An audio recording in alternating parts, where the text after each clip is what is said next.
Hello, everyone, and welcome to episode 5 of the Lodgge podcast. I am your host, Scott Milley, and I am joined today by my wonderful guest, Damir Slogar. How are you doing today, Damir? Pretty good. Damir is an industry icon of over 35 years of experience in the interactive digital media space. He is most well known for founding and leading Big Blue Bubble, a mobile video game company that has achieved unique success in Canada. Today, we will talk about Damir's story career, how he got to where he is today, and maybe a little glimpse of what the future holds. So, without further ado, let's get into the conversation.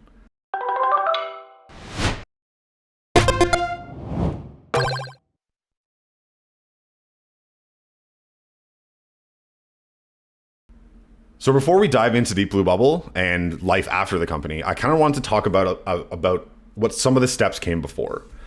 So you began programming in games in the mid 80s. What was it about the industry, considering it was barely in its infancy at the time, that really attracted you to it? Uh, Obviously, the games itself, like first of all, started with arcade machines that I first encountered, like I think late 70s already, right? I was just obsessed and trying to get every pocket money went to a local arcade. uh, and then early 80s, home computer market started kind of growing quite fast in Europe. And this is when I find the opportunity to actually do something on my own. Basically, it would be impossible to start on your own project that will make a game on arcade, but home computers were perfect. So this is where I learned programming. First computer was ZX81 by Clive Sinclair. Later on ZX Spectrum. Then I went to MSX Amiga. But this 8-bit computers actually were, I would say, my start of the industry, and this is where I started playing a lot of games, obviously, but making games as well. So you started on the programming side of things, but then you actually ended up establishing Pixel Magazine. So you were the editor-in-chief, and you ran production and distribution nationwide. And for a lot of our viewers who might not know what these are, they were delivered on floppy disks, which now could probably hold less than a song worth of data. So what was it like, and what kind of takeaways did you take from being more on the media side of things for that a little amount of time? It was still, a magazine was about video games, and it was kind of what I tried to do.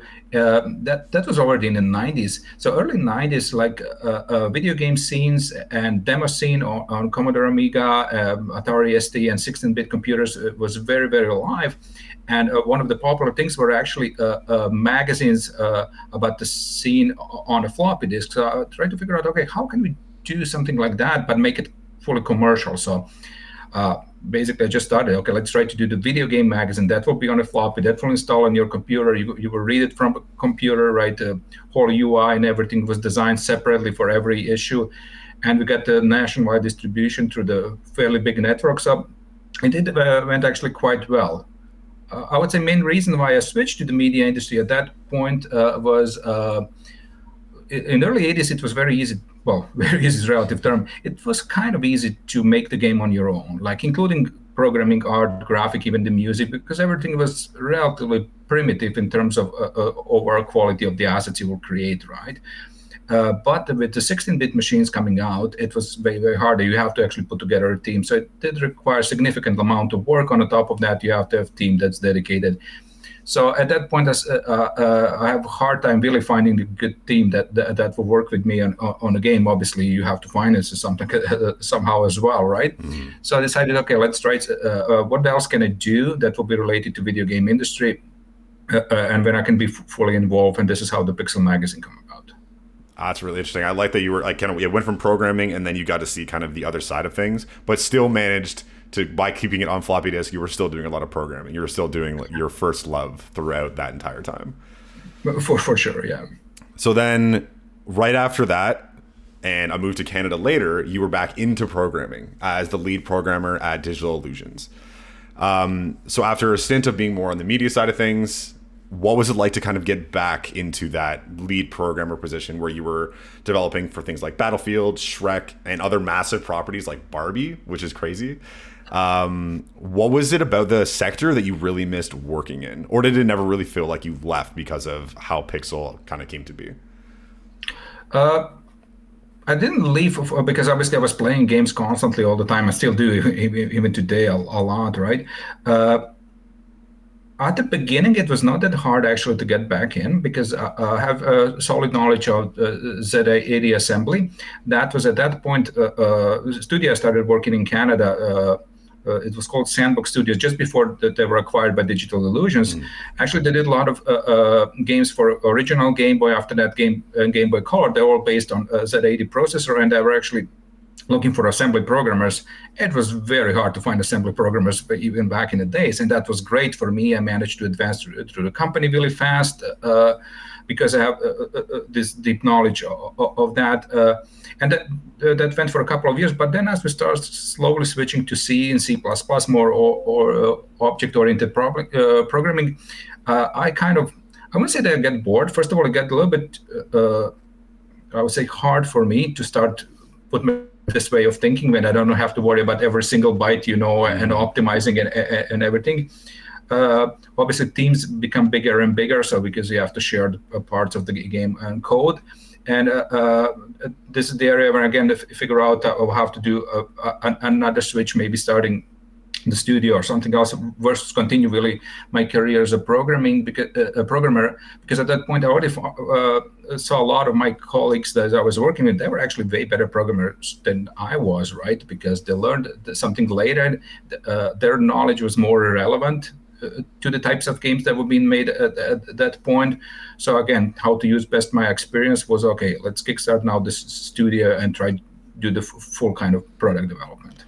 So actually getting into that is a perfect segue. So like right now, 2022, obviously it's common knowledge that the mobile gaming industry is an ecosystem of seismic proportions, right? There's billions of users, and it's such a big market that every studio has to at least have an eye on, if not that be their direct focus. You started Big Blue Bubble in 2004, 3 years before the first iPhone was even released. So what caused you to commit to the mobile industry before it became what we all know today? And did some of your experience working in AAA kind of steer you in that direction? Absolutely. It's a little bit of everything. But let's tackle first that AAA development. I was involved a couple of years before in Digital Illusions, like you mentioned. Battlefield Project was a very good example. A couple of people I worked with, they will work on a large project like that on one small instance, like menus, right, for years and years. Just UI, and you didn't see any fun in that. For first month, that might be interesting and fun, but after that, you really, I felt burned out. I needed new experiences and stuff. So that was one of the things. Second thing, why mobile was I really truly believe the mobile will a bit new way. I never expected it will be as big as today. Yeah, exactly. But the mobile devices at that point, it was 2002 when I started a little bit more interested in this and started doing some things at home, experimenting with the market. I think that Palm Pilot was a very cool device at that point. They already have the color version of it. So you can actually make a fairly decent game on a mobile device, even before all the Nokia color phones came out, right? So I started with this. Then I figured out, okay, this is the platform I can again, after a long time, make a whole game on my own, right? So I'm not dependent on anyone else. I don't need huge and expensive development kit like Nintendo required at that point. Whole process of developing for Nintendo from submissions, was fairly complex, and there's less and less development, more and more actually worrying about technical issues and aspects. So I said, okay, mobile phones are good things to work on. And also my motivation for the early team I put together was that, okay, you guys work in AAA industry or you're new to the industry regardless, because we have a mix of people at the beginning. My pitch was, you're going to work on multiple games through the year. You will never be bored. And I think that sounds true even today. That can be huge. Projects are shorter. You can experience different genres of the game, different parts of it. You will be able to develop more skills as you work on multiple projects. You will never get bored about doing same thing over and over, right? And that, like I said, is still works today on a smaller types of project. The projects are bigger in terms of budget and everything. Average mobile game, it's still about not more than 2 years takes to develop, right? Because I feel like a lot of, especially you're talking about Digital Illusions and people doing UI, and you might be doing one part of one game for 4 years of your career. And I guess like feeling that being able to turn things out a little bit faster in mobile, you're kind of seeing that reward. And I feel like it would be something that you'd want to chase and be like, okay, let's the next project, rather than even now you're seeing some studios are putting, 6, 7, 8 years into a game. And if it's not critically well received, that's a big chunk of your career. So I guess, yeah, being able to kind of simplify it and shorten it and say, hey, you're going to be able to do multiple projects, do multiple different things, and be able to get that experience and that satisfaction of trying something new and working on new IP and things like that is an interesting thing. For sure. And on the top of that, I think people have a feeling, and it's obvious that your impact on the game itself is bigger than it would be otherwise, right? You really can see a lot of things you did. Most of the in early days, most of the games were done by 2 to 3 programmers and 2 to 3 artists. So basically, you did like maybe 20-30% of the whole game, right? Is your own work, and you can see even in terms of design and nothing was ever set in stone. So you're really impacting development of this game meaningfully through the whole process. So I think it adds a lot of overall satisfaction to the team. Yeah, you actually get to see your fingerprint on the project that you're working on, rather than just being this tiny sliver of this massive giant machine. So that was one thing that I did want to talk about, that like you knew then in 2004, obviously not to the extent that things were going to go, but you had a feeling that mobile was going to end up going that way. So then the company had already started. 3 years later, the iPhone was announced, and obviously from then technology has only multiplied and multiplied and multiplied. What was something that kept you innovating and kept you, like, things that you found exciting as they were changing, that you were like, oh, is it just more like a better ability to build out better graphics and better audio and things like that? Or were there certain things that you were attracted to as a programmer, saying, ooh, we can finally do this, or ooh, we can finally do that? So to be perfectly honest, I never looked at much as this as a programmer, what will be exciting for me, because as soon as studio started, after first year, maybe second year, I didn't do almost any programming. So it's been like probably 15 years since I did last programming. Obviously, you're involved in running the studio, a million other things, and especially if you have short projects, small as I mentioned, you need a lot of them actually to support your studio and continue growing, right? So there's a lot of work around that. So I was looking at this from perspective, obviously, a little bit about platform itself, what the platform is capable of. But there is also a lot of development in terms of what genres are currently popular and how to evolve genre, how to create a new genre that didn't exist before. And second thing is something that obviously we couldn't pioneer because you have to follow the market, and this is the change of the business model. Obviously, iPhone did a huge change with their store and everything, but it's been multiple model changes from the beginning of mobile industry to today. Like everyone talking in the last maybe even 10 years, moving from paid titles to the freemium. But there's been so many models before of that, like how this whole payment involved, how the carriers at one point hold the whole market, right? How the license source works with publishers and carriers. There's so many elements in this ecosystem at one point. Things actually became, in a lot of areas, they become simpler and actually easier to access the market and get to the audience. I really like that. Every new year, you will see development not only in technology, but in everything else. Obviously, the audience will change. They will like different things. There's technical features getting implemented, more network play, right? Downloadable content at some point. But the one thing that made me very excited was changing the business model, because it changed, I would say, for the better, but it's changed for the better for the developers that were key for actually making the games. And I'll give you a good example. I think it was 2005. We did a game based on the show 24. This is the game that got BAFTA award. So like the best award you can get. We were never even mentioned for that. Not only that, we developed full game, we developed design concepts. We went to the set to actually see the actors and how the show is recorded. Like every single thing related to this game was done by our studio, but we were not even mentioned at that things. Just showing you, because there's a lot of other parties involved. First of all, Fox licensed the property, right? Then there's our publisher. I think there was iPlay at that point that get all the credits. On top of that, you have carrier that published the game, and developers were always last everywhere in the credits and even when the game is successful in terms of revenue share, you were always last. And that started changing significantly in the last 10 years. I think Apple with iPhone did the biggest change in this direction and help us actually get directly to the audience. So yeah, like I said, for me, biggest excitement was really change of the business model and change of a kind of balance of power between the different parts of the ecosystem in the game development. So that actually kind of leads really well into another question that I had for you is prior to 2008, Big Blue Bubble partnered with a variety of different companies when it came to publishing a lot of your titles. After 2008, you seem to be doing a lot more self-publishing. Some of the publishing deals, of course, made sense before, like you had the Kung Fu Panda game. Of course, having DreamWorks publish it makes sense. What was it that drove you to start self-publishing? Was it because you were in a financial space to do so? Obviously, creative control. But was there anything else about self-publishing that you were really attracted to and said, no, this is what we have to do from now on? Oh, it's a very tough question, especially when you mentioned 2008, because it was very, very specific year. It was hardest year in the history of our company by far. And I think if you remember, 2008 was the beginning of a financial crisis. Yep.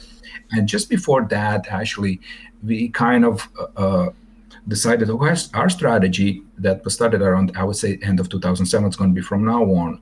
We're not going to pursue like super hot licenses from the top publishers. Let's go for mid-tier publishers that will have licenses that maybe not as popular, but we will also get a little bit less of the development fees paid up front, but we can get way better royalties. So if we can really make a good game, there's a chance for us to actually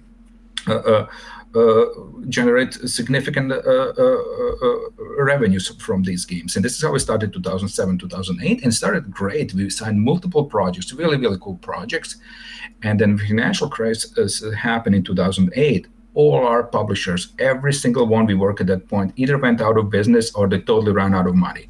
Two of them declared bankruptcy. One of them barely survived, and obviously no one could have paid us. So it was absolute disaster for us at that point. So we figured out, okay, we have to do something, totally reinventing things what we're doing. So one thing is, okay, we have to sign the project with some of the major publishers that still have some funds available actually to work with us. So I did have to call a lot of favors. We get major projects back then with Activision. We did iCarly game for them, and that really saved our company at that point. But we said, okay, moving forward, also in order to build the value in our company, only way to do it is really develop our own products and focus on our own IP. And third reason I would say why we focus so much on IP around that time, because this is around the time when iPhone just started out, and we said, okay, there's a chance for us finally to get to the audience directly or semi-directly, right?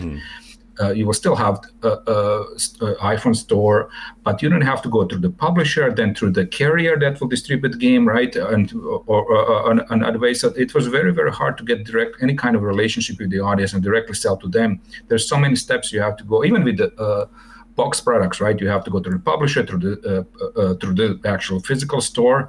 iPhone changed and said, okay, this is the time for us to actually really focus as much as possible on our own IP, develop our own games, still do a little bit of work for higher development with the high brands to keep this relationship with the publishers and to actually have some cash flow going on, right? Because you never know how your next game is going to do.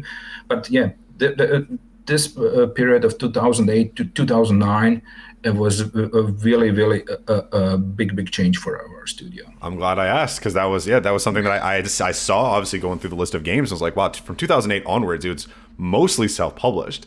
So I had to know. I didn't even put those two together. That's incredible. It worked out at the end of the day, but I'm sure those were some of them difficult years. Before we talk about a couple of the bigger successes for Big Blue Bubble, one struck my eye, and I just had to ask you the question.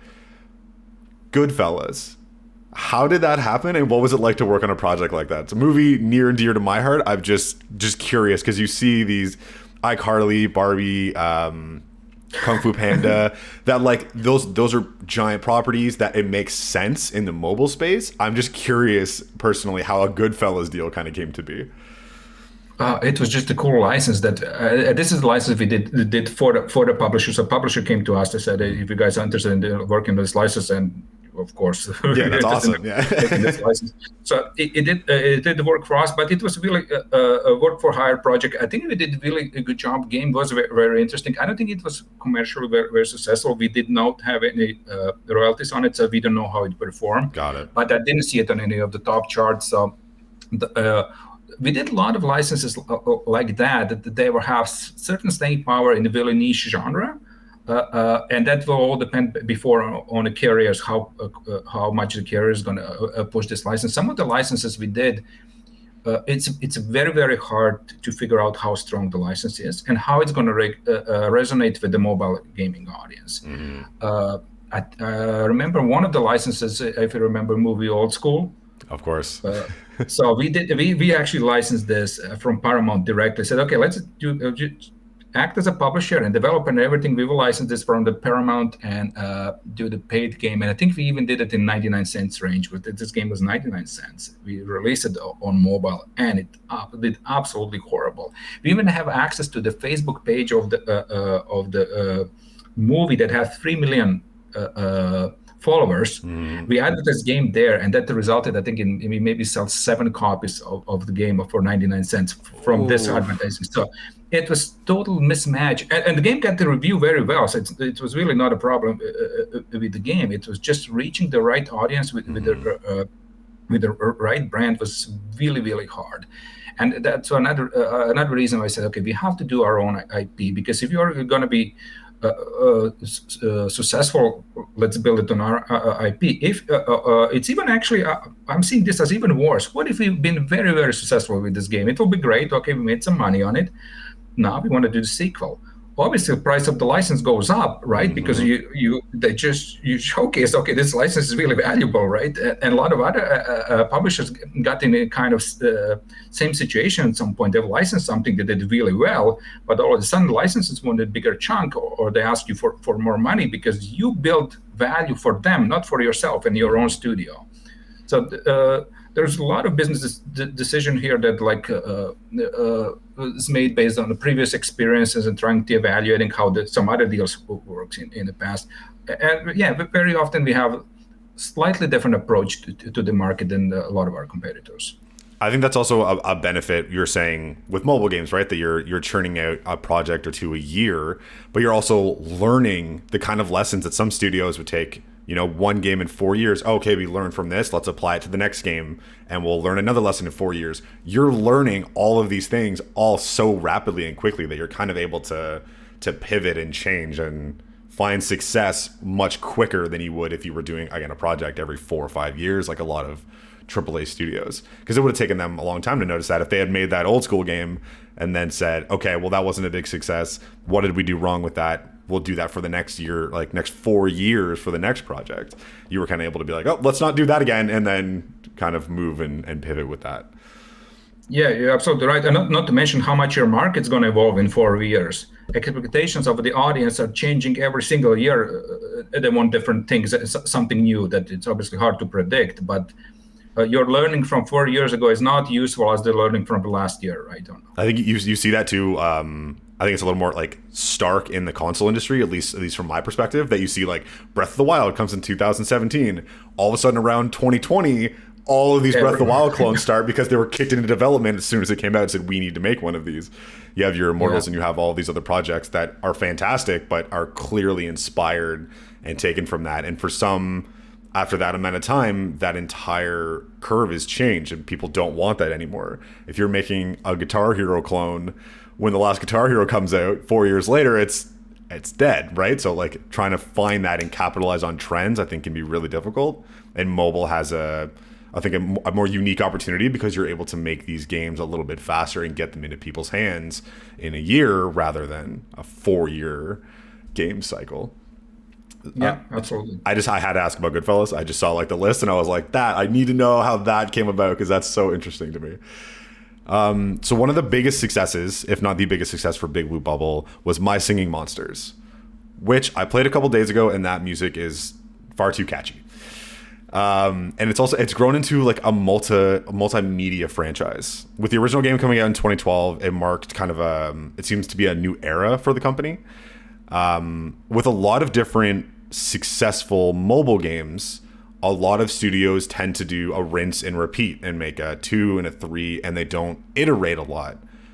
You guys seem to do all kinds of different things and even touching in different genres, all using the brand. What was it that caused you to say, hey, let's do different things instead of the if it ain't broke, don't fix it type of mentality?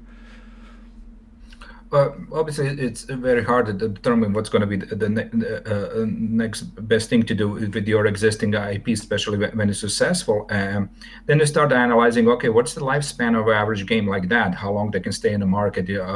And this is one of the area we figure out fairly early, I would say, after 3 years, we released the sequel to My Singing Monsters that we believed at that point, and almost every single aspect of the game was slightly better. But it was not. Like, whatever we think, it doesn't matter if the audience doesn't agree with it. So the game did very well. Even the ratings and everything were slightly higher than My Singing Monsters, but the retention and everything else we could not reach what we have with the original game. So we said, okay, very, very simple. We will return back to the original game, continue developing content, and everything we wanted to do in the sequel and all this future potential sequels, why wouldn't we put in the original game? We can still get players there, they're getting there. So first of all, that absolutely worked for us. So the game is now 10 years old, doing better than ever. Like a lot of our competitors that like have skyrocketed after first year, they managed to stay for a couple of years at the top. At some point, they either decided to do the content updates. They were kind of same old. We really try every new year to totally reinvent things in the game, not playing too much with the core base, but everything that's additional is something completely new that worked for us. Another thing that worked for us is also a lot of these smaller projects we did on the side that are related to the brand, kind of feed audience back to the game itself. And the last one is you probably noticed. This is one of the rare games that's been successful on the market that doesn't really have clones. At least not meaningful clones, for a very, very simple reason. This is a game that's not that hard to do technically, but amount of content we have in this game today, it's absolutely unbelievable. If you're playing for like 2 years, you're probably not going to have even maybe 20% of the game, even if you spend some money in it. So it's like really, really, amount of content is absolutely huge. You can imagine we constantly working on this game for 10 years and upgrading and adding new features. So it's really something that is comparable to a console title today. Just it's not very obvious right away as you start playing, because we don't want to put everything in your face, right? We want to keep users to always discovering something new. So that created us kind of, we managed to capture this small niche of the music-based games that no one actually. There's been a couple of attempts of someone to do something like that, but they really cannot compete for us, because today, in order to make the game that's comparable to My Singing Monsters, you have to spend huge amount of money, and then again, you don't know if you're going to be successful, right? Because writing the song as catchy as this original song, My Singing Monsters, doesn't happen every day. No, I think that's the thing that surprised me the most. Like, this looks great. Like I've really enjoyed just like the progression and everything with it. But for some reason, it was like I was just kind of sitting there, had my phone down. I was like, this is surprisingly catchy. Like there was just something about that I was like, this is much more attractive than I thought it would be. Like as a big music fan, I was like, this is just has a rhythm to it, and I appreciated it. I think if we put any other song for this starting island, it would not be as successful. This is like such a perfect match for that. Yeah. Yeah, no, it was really fun. I enjoyed it a lot, actually. And then, come October 2020, Foregone came to consoles. Was this a look of having a larger presence in the console industry, or was this something that you had? Maybe development had kind of like been pent up and wanted to jump into the console space. What was it that kind of got you to venture away from mobile and do more of a console game? Sure. I can tell you a little bit about it, because some things I can share with you, but not maybe going totally in depth, because it's part of the studio strategy moving forward, right? So I don't want to discover everything. But partially, yes. So one of the things we saw is on a mobile market, it became obviously more and more saturated. The big brands are really still ruling. They're ruling. Not the big brands necessarily coming from somewhere else. Mobile brands as well. Mm-hmm. If you look at the top 100, there's not that much changes. Every once in a while, there will be some hyper casual game came in and be very successful, but it's not something that we are pursuing that much. The genre of the games. So it's okay. We do have something very, very successful on mobile that will be very, very hard to top. Let's see what we can do on other platforms. Potentially bringing, first of all, bringing our Messaging Monsters brand to the consoles. But let's start with the title that we can showcase. Okay, here's what we can do. Let's try to do something unique. And Foregone is unique in several ways. First of all, technology behind it and visuals. I think we really raised the bar with, especially with the pixel art-based animation and way how we approach rendering characters and how smooth everything is in this game. We thought, okay, that will be good test for us. Also, based on this whole engine, and we have some other plans for the future, it will help us also to publish game on our own on all the consoles, because we didn't do this in, I think we did it once on Nintendo, but typically we'll go through publishers. So let's go through this whole process for the first game, see how the things work, right? Go across all the platforms, start working again on cross-platform technology, and that will be good base for all the future projects that we can do. That was another reason why we went with Foregone, and genre that we picked was obviously influenced by a lot of successes of the games like Dead Cells and similar types that just launched in the last year or so. A lot of people in the studio played those games. So okay, let's try to do something that we truly enjoy, that we would play. Versus Messaging Monsters is not that we are not passionate about it. We absolutely are. Otherwise, we wouldn't have such a good quality content. But let's try to do something that we really are going to enjoy playing. So it was really, really good morale booster for everyone working on this project. And like I said, establishing our presence on the console with the brands that we want to now bring across all the consoles. And maybe the last thing, it's slightly less relevant to this, but still it was a little bit concerned. And this is where the mobile market goes, specifically in terms of business model. Mm-hmm. Business model, like I mentioned before, they changed through the history in the last 20 years significantly a lot of times, and now they're getting like a very, very well, it's been for a while, they've been very data driven, but what you're selling to the audience, we have to perceive also value of something we're selling to the audience, same as the audience, right? So in some cases, moving forward a certain direction did not work for us. So it's okay, let's try to establish our brand on multiple platforms and see if this really going to be a saturation of the mobile market as we're seeing it today. Maybe we should stay on different platforms. And again, the projects we did, Foregone and Messaging Monsters, that we just recently launched, Playground, will be good test for us of the platforms and success of all these things, how the brand's going to resonate with the audience. Our audience that started playing 10 years ago, right? It's already older. So they're not playing just on mobile, they're playing on home consoles and computers. A lot of things kind of added up to this decision. It was not just one thing, but a combination of the different things. Yeah, you're also touching into like a completely different market. Like myself, I'm not a big mobile player, but like I saw Foregone and I was like, this is my stuff right here. Like this, you're kind of getting a whole different group. And then now I know who Big Blue Bubble is, that when I see your name and I see your brand, then I definitely see how that can benefit and that can help churn in new fans. So one of the things that, as this being a Ontario-based podcast, that we definitely need to touch on is we've been doing this for 5 episodes now. By complete coincidence, 3 out of our 5 guests are currently or most recently worked in London, Ontario. What made it a place that you wanted to build a studio as opposed to other major cities in the country, or even like a tech hub like Silicon Valley or something in the States? Again, it's not a simple question. That's what I'm here for. That's what I'm here. In a lot of cases, I will give you a simple answer. It was Western University. It was a very good pool of talent for us. We have a good relationship with the university, and we still do, working with it very closely and getting a lot of our programmers there. So that's definitely true, and it is one of the key reasons. But there's a lot of a lot of other slightly less relevant reasons, but still reasons. One of them is simple coincidence. This is where I got my first job, right? This is where Digital Illusions was, and I started. A second one, excuse me.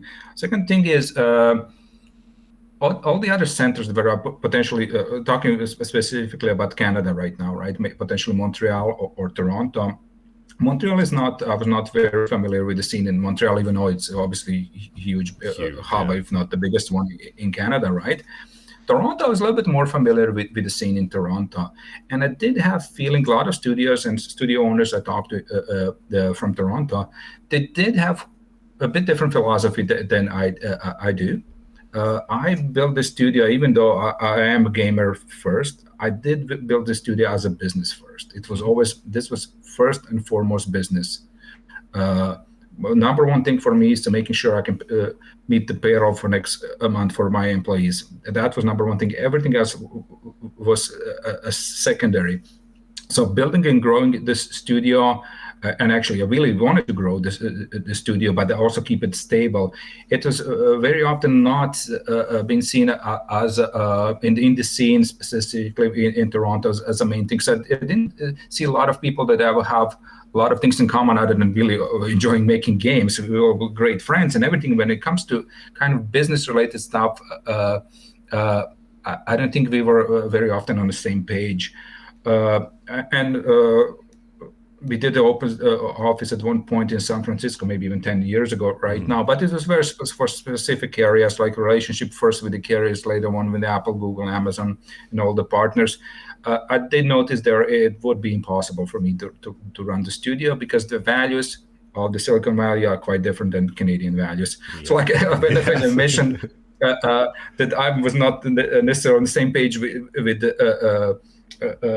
studios in Toronto, I was like 99% closer to them than anyone in the valley, for sure. This is all, I would say, totally different extreme, right? Hmm. That again wouldn't work for me. So that's why I find London to be like a really good place to. And obviously, with all the other studios you mentioned before, there is something. Maybe there's something in the water. I don't know. Yeah, I find it really interesting because like coming into the industry in the first place, I'm obviously thinking Toronto, Montreal, Vancouver, and like, I'm from Ottawa, so I like to think that we're doing a decent job. But it was one of those things where I just more and more people that I talked to, and I was like, London, Niagara, like it's a lot of places that are kind of around the Toronto area.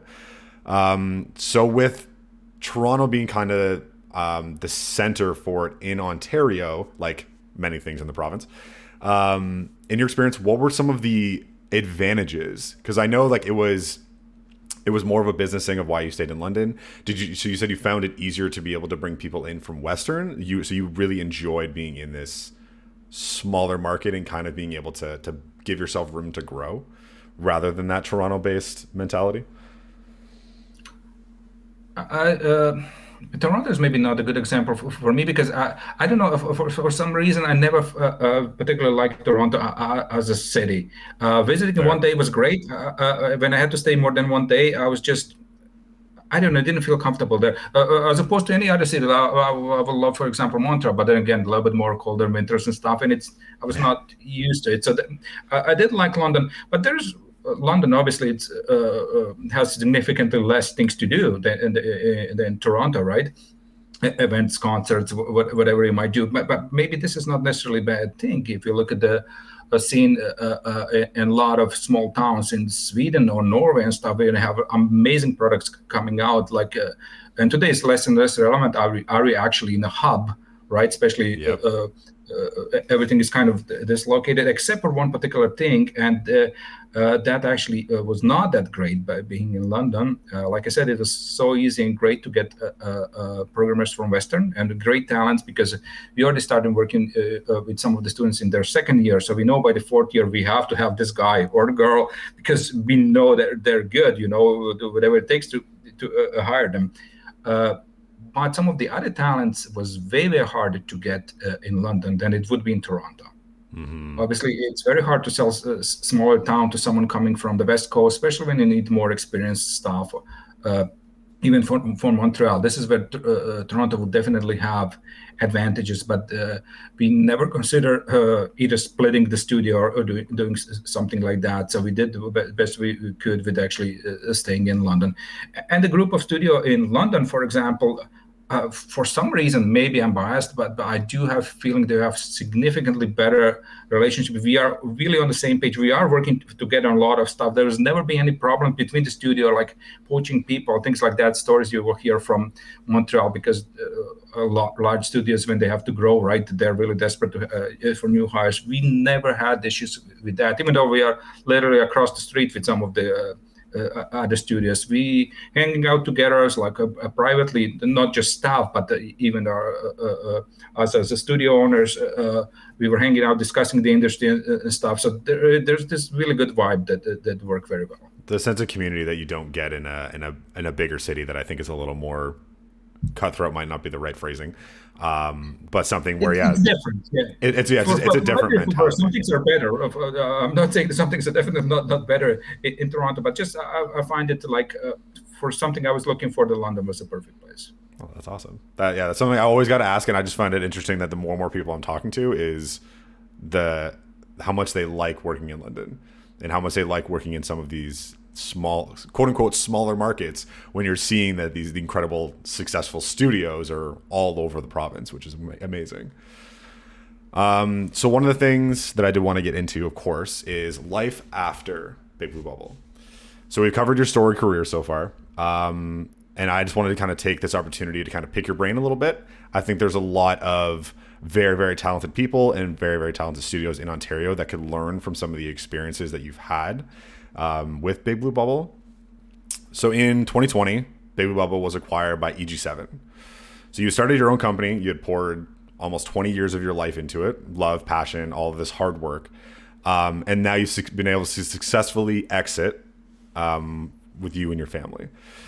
So first of all, just how did that feel? How did it feel to go and build and grow and put all of this into it, and then now you're at the next phase?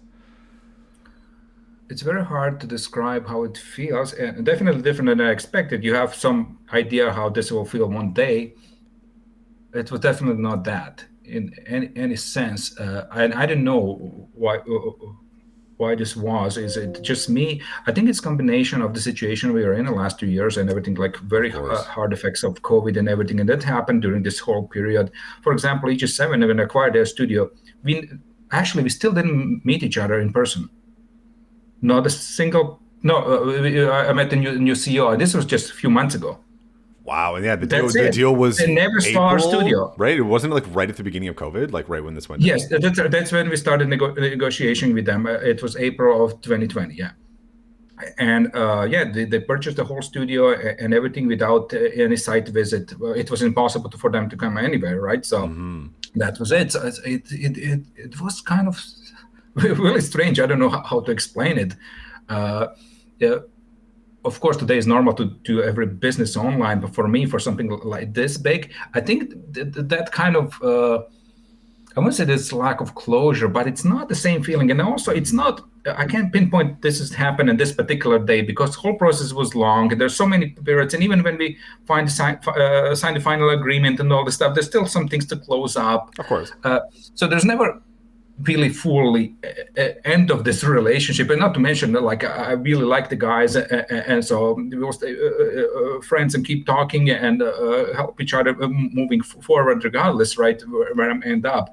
So this feeling that this is okay now, it starts as something new. It never happened in a way how I would expect it. So it's very, very hard to me to describe the feeling and everything. So there's no more confusing, clean break. Like, there's no point where you took your key and put it on the table and said bye and walked out the door. It was very like kind of mangled and all over the place. Yeah, actually, now when you mentioned there's no that, but my last party, and that was Christmas party with my staff at Big Blue Bubble. Yeah, that was very emotional for myself and my wife, because we said goodbye to everyone. Yeah, that was more emotional than I expected it would be. Still, that you've managed to do what I think a lot of people are kind of aimed to do.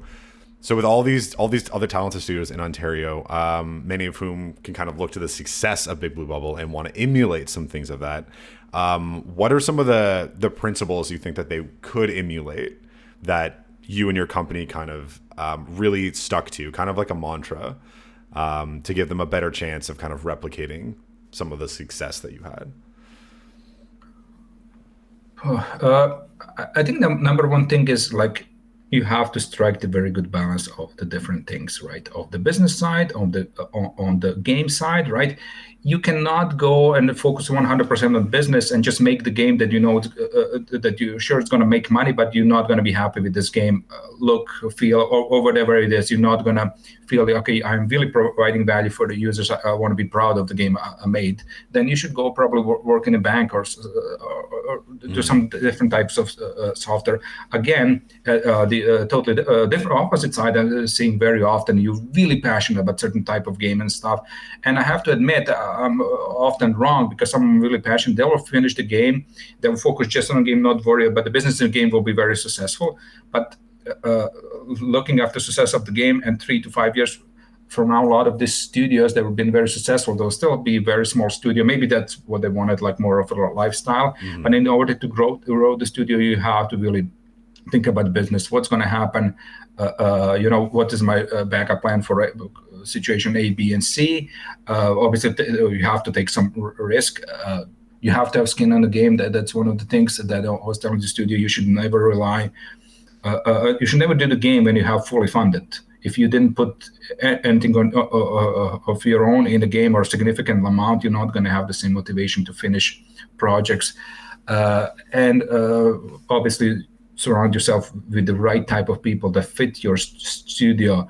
Sometimes you will find someone who is extremely talented and very, very good in what they do, but they're just not going to be a good fit for the group you're put together. And this is, for me, this has been the hardest when you see someone who's really brilliant, but you cannot see them working as a part of the group. So it's tough. So I would say finding the good balance of everything. And as a studio lead, you have to know how to do everything. You will suck at everything, but you need to know how it's done, and make sure every single person you hire is better than you in things that you're hiring for, significantly better than you. That's good advice. Be... So it's also one of the fastest moving industries in the world, right? Like tech in general, but video games especially, when you think of the jump from when you would have started your career to now, and the vast changes that we've gone through tech-wise, pipeline-wise, everything like that. So the longevity, I think, is what makes Big Blue Bubble kind of stand differently, and because it stood the test of time. It took almost 2 decades, and that doesn't happen. That's not a thing that is a regular thing in the industry. What do you think are some of the key things to that, besides the usual you need to adapt? It's very hard to keep passion for 2 decades, but there are people that will do it. And it is something that you can see early on. You can see that some of the studio leads, they are in this for forever. Right? That's their life calling. And I think that's what's for me. The games will always be part of my life. Whatever I do, it will be either part of the industry or related to the video games, and that will never change. I will never consider doing absolutely anything different outside of this industry. So one of the things too is I definitely had to get your opinion on is there anything? I'm trying to think of the best way to say this. Do you have any piece of advice for ambitious talent to help them start their own studio? Is there anything besides obviously funding and things like that and finding out where and hiring the talent, but is there any mindset of a new person entering the industry that you think that you could have really benefited from when you first started Big Blue Bubble? But every era, sort of speaking, or market at any point have some things that are way easier to do right now than it was maybe 5 years ago, and some things that are harder. So focus on the things that you can do now that you can do a couple of years back. Then obviously you have to have some original things, original proposal. You have to, whoever is going to be your potential partner or audience, whatever is going to be key you're going to focus on, you have to show them how much you care. and that's not as hard if you really care. Like I can give you an example. I mentioned before the game 24 we did.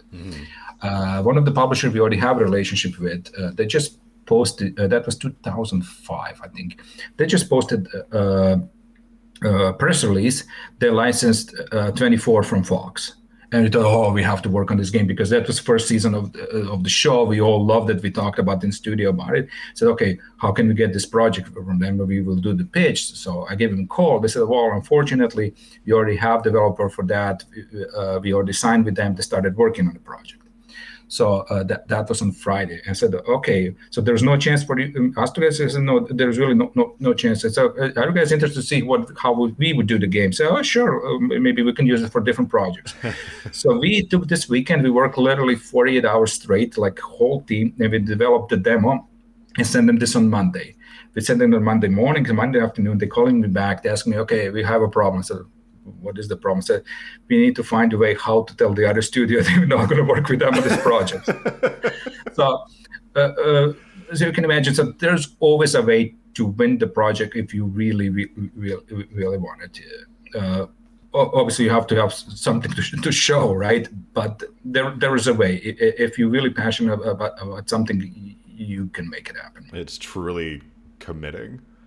And like you were saying, it really lends to what you were saying before of like just surrounding yourself with like-minded people, because it wasn't you for that 48 hours. It was the team. Absolutely, this is what we do. Everyone has to believe it, and what you believe, that's the only way to make it happen. Yeah, exactly. It's like morale must be like such a key factor when it comes to that. It's you can imagine when I told people that was like amazing feeling. We can tell, okay, we got the project that we already told you not going to happen. There's no chance, but we just didn't want to let it go. And everyone believed. That's awesome. Yeah. So that's definitely a way to build a team that is like, yes, like, no, I had other plans this weekend. It's like, no, this is for the benefit of the company. It's for the benefit of you. You get to work on a project that clearly they're all passionate about, and you're able to get that, which is great.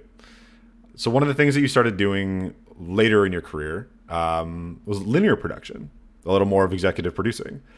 So I'm just curious of when did that passion kind of come to be, and what makes you excited for In Search of Tomorrow, the 80s sci-fi documentary coming out this year? Well, I think that I don't think I should even give you an answer to this question, right? I mean, what is something that you enjoy about that project besides the obvious?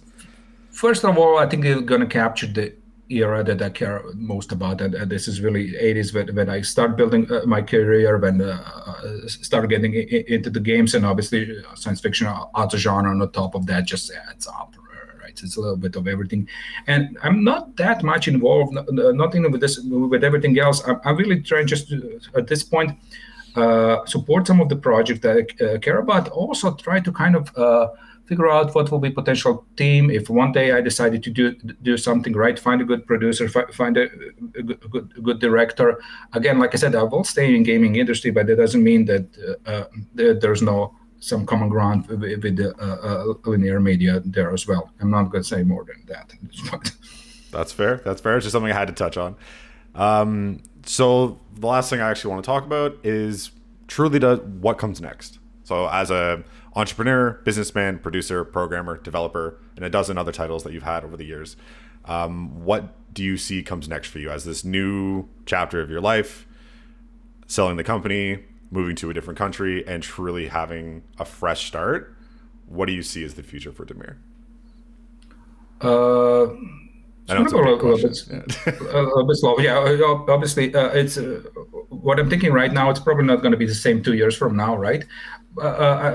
Main thing is I did start working slowly, penciling down the book that will capture the development of the mobile game industry, whatever happened in the last quarter of the century almost, because I was really big part of that and fully involved in a lot of things that they're really not well known.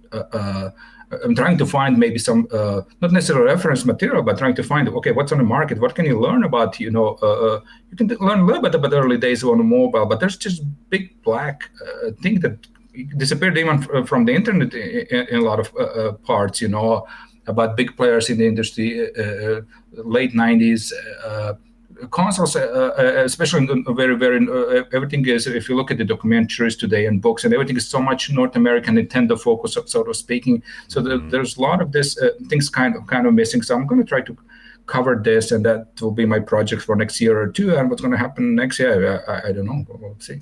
That's so exciting, though. And the very last thing I got to ask you: what are you playing right now? What are you enjoying? Still, such a big fan in games. What are you currently? What are you? I'm trying to play nothing, so I can wait for Elden Rings and finish it. Well, if it's going to be an end to it, but that's the thing I'm mostly excited. I did not play anything in the last month. I'm really busy with a lot of other logistic based stuff, but nothing really big because there's really a lot of titles being either pushed out. The last thing that I really enjoy was can you remember what was the Sony's roguelike science fiction? Returnal. Returnal, yeah, that's the last game I finished that really enjoyed. And after that, I don't think anything I tried. And I did actually. I'm downloading every single game that comes out on every platform. Maybe not every, but I would say 80% at least. Do you have a different outlook on it now? On like when you're playing games, because before, of course, you're looking at it and you're getting inspiration, you're getting ideas. But now, in this new phase, are you just playing for fun? And if it feels like a kind of a weight has been lifted, that you're not picking it apart like a member currently in production? No, not yet. I'm hoping one day that's going to happen because starting with the first arcade games, and I think Scramble was the first one that I tried to. I didn't even understand how it works at that point. I think it was like 10 years old. I'd put everything on a graph paper, trying to copy the bitmap of the ship and everything, trying to figure out how it's done. And it was since like early 80s, every single time I play a game, my first thing was, how did it this? Why did it this way? We can maybe do it that way. It was more like I was always looking at technology behind it. Less and less lately now, I'm looking more at the graphic and game design elements and stuff like that. But I did notice this is still the case. I don't think that will ever go away, and that's not necessarily bad. No, that's I can still enjoy the game, even though. I was just curious, but like I guess being in it for so long, it's like that's just the way your brain works now with games, is that you're constantly trying to like dissect it and like see how do they do that, how do they do this, which I think is really fun sometimes. I'm also like that when it comes to gaming, that I'm asking more and more questions now instead of just kind of living in bliss, which I do kind of miss those days. But now seeing that it's real people putting in, hours and hours and hours of love and passion and dedication to something, I think you get something more out of it in a way when you truly understand the behind the scenes of it. That reminds me of one game I played actually last couple of weeks very intensely was Loop Hero. I don't know if you had a chance to see it. I haven't played it yet, but I know exactly what it is. Yeah, and you really enjoyed it? I did, and I have very, very hard time approaching the games. They have the graphic that's kind of almost repulsive, but I really enjoy the game. That just speaks to the gameplay horrible. Loop. Yeah, but the gameplay loop is so well. So they put like stick figures. It will work for me. I love it. Well, first, I just want to thank you for taking the time to talk with us today. It's been another episode of the Lodgge podcast. So I'd like to thank my wonderful guest, Damir. Appreciate you being here and all you've done for the Ontario industry. Best of luck in this wonderful new chapter of your life, you and your family. Everybody stay safe, and we'll see you next time. Take care. See you. Bye.